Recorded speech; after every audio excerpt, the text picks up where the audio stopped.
1, 2, 3, come on!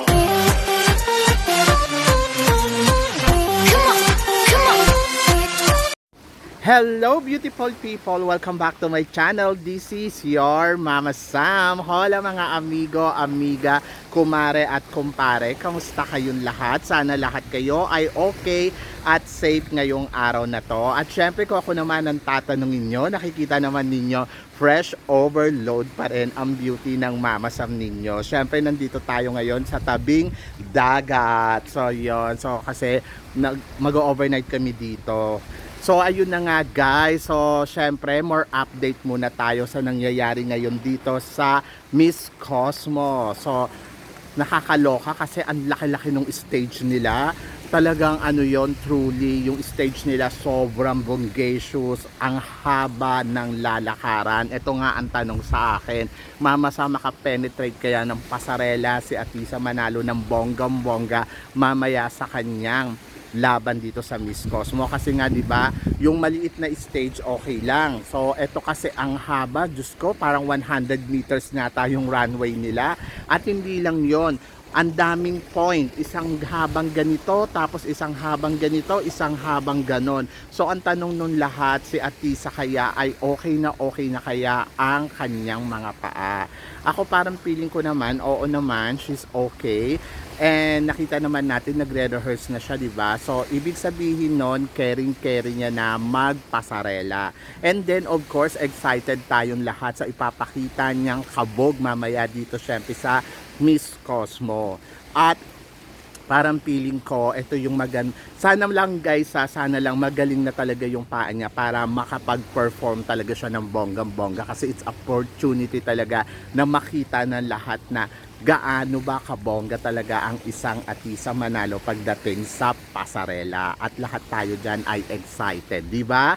So yon, and then pangalawa, so ayun nga, may mga naglilink na gown ni Atisa Manalo, yung color ano parang sky blue, na sabing ganon ay parang katulad daw na sinuot ni Celeste Cortez noon. Ako naman ang masasabi ko naman dyan, parang feeling ko ano lang yon, paanda lang ni Atisa kung ayun man yung sinuot niya sa rehearsal niya. Syempre kailangan pa rin magsuot ng rehearsal dress, di ba? So feeling ko hindi niya siya magpapasabog ng ganun ng bonggang-bongga na ipapakita niya yung kanyang evening gown. So doon sa mga nawo-worry ko ayun ba susuotin ni Atisa Manalo, huwag kayong mag-alala, parang feeling ko naman hindi.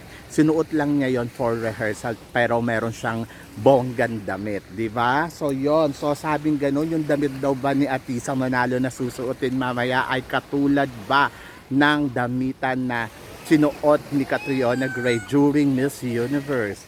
Feeling ko hindi. Kasi syempre iba si Catriona, iba si Atisa, at iba yung plano kay Atisa, iba yung plano kay Catriona.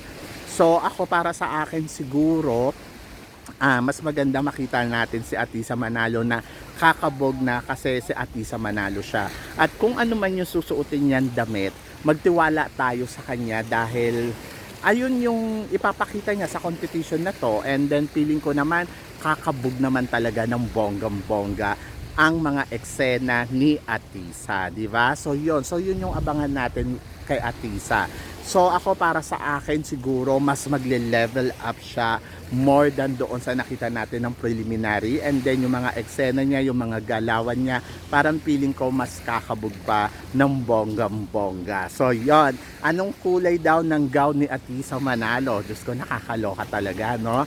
So ako para sa akin siguro mas maganda abangan na lang natin mamaya. Pero parang feeling ko merong color for Miss Cosmo kasi nakita naman natin yung prelim, 'di ba? Nagkulay siya ng sky blue. Ayun kasi yung kulay ng Cosmo, and I think ayun pa rin yung gustong ipakita ni Atisa Manalo dito sa laban niya sa Miss Cosmo. So yon. So si Atisa Manalo ang laman ng mga ano ngayon ng social media, and then siya ang napipisil na number 1 dito sa competition ng Miss Cosmo. Ang tanong nun lahat, Mama Sam, tingin mo si Atisa na kaya ang magna number 1 at siya kaya ang mananalo mamaya? Alam nyo guys, sa prediction talaga nakita naman natin na talagang number 1 siya sa listing. So medyo kung iisipin mo, nakakatuwa kasi syempre, 'di ba?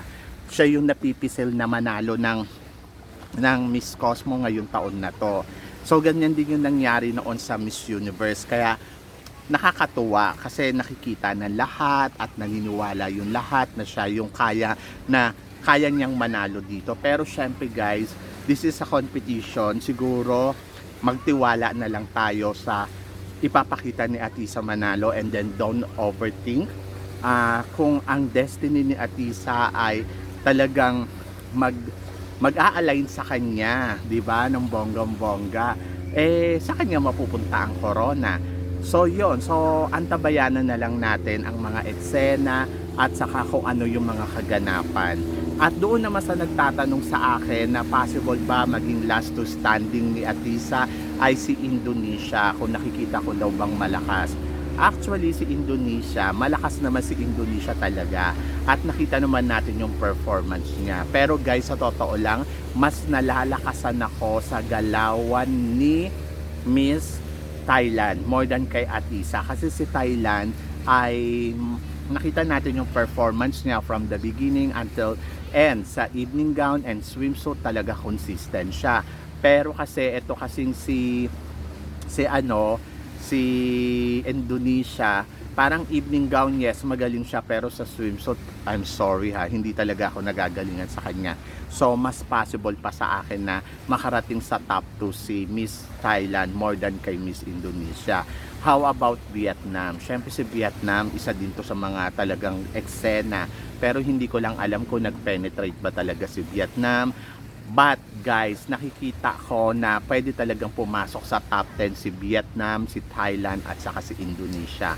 And then sa top 5, I think siguro ang gagawin ng Miss Cosmo baka isa sa mga isa sa by continent, isa sa Asia, isa sa sa tawag dito Africa, Americas, and I think by continent pa din yung kukunin. So hindi ko lang sure, pero ayun yung nakikita ko.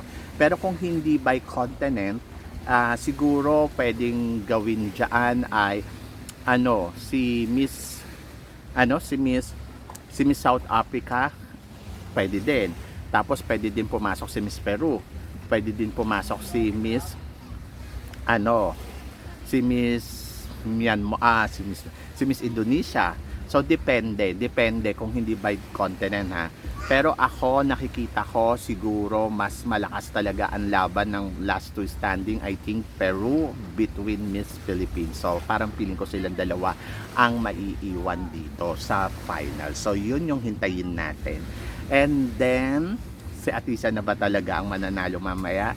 Ayan yung abangan natin. So yun. So medyo nakakatakot kasi maraming aspeto yung pageant.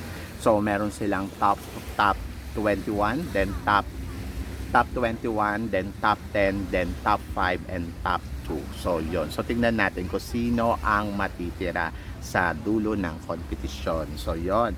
And then one more thing, sabing ganon, may possible bang matalo si Atisa Manalo? Sa lahat naman ng kandidata na lumalahok dito, di ba? May possible na matalo pa rin talaga. So hindi lang si Atisa, pero syempre siguro think positive na lang tayo at magtiwala na lang tayo sa kakayahan, magtiwala tayo sa result at magtiwala tayo sa ipapakita. So depende na lang yun mamaya sa result talaga guys. And let's see kung sino ang tatanghaling bagong Miss Cosmo 2024. So are you excited guys? Kasi ako sobrang excited na ako.